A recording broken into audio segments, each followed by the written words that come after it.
Alright, so we're cracking away on the front struts, and as you would expect, we've got some stubborn bolts. So I got my angle grinder, and we're of course just gonna...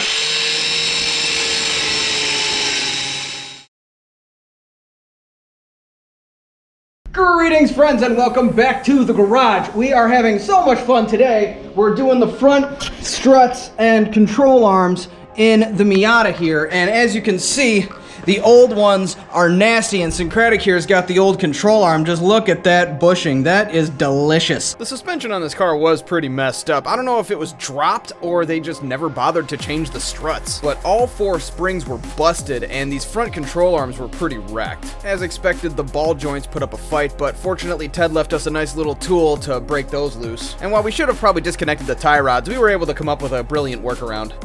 The lower strut mounting bolt was completely seized inside the strut, so we had to carve that thing off with the angle grinder and really work hard to finagle it out of there. So check this out. We actually had to cut this bolt because it would not let loose of like this inner collar here. This is what it's supposed to look like, nice and pretty, and this is after, I don't know, 2.5 decades of abuse. I do find myself wondering if these were in fact the original struts that were in the car when it was brand new, but I guess that really doesn't matter. We went ahead and continued putting the new shiny ones in there. We had to put that upper control arm bolt across there, and it looks intimidating, but it's actually a pretty easy and smooth process. Once you get that upper bolt secured, you can attach the ball joint. Then all you have left to do is tighten the upper strut mount, and of course you got to bust out that torque wrench. And with that, the right side was finally back together.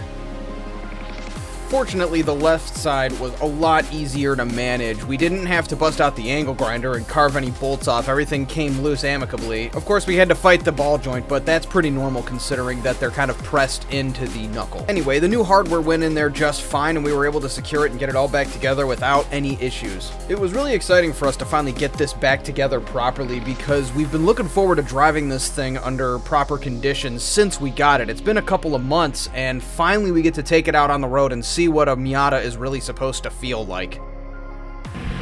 Look how more upright it sits. This is so much better.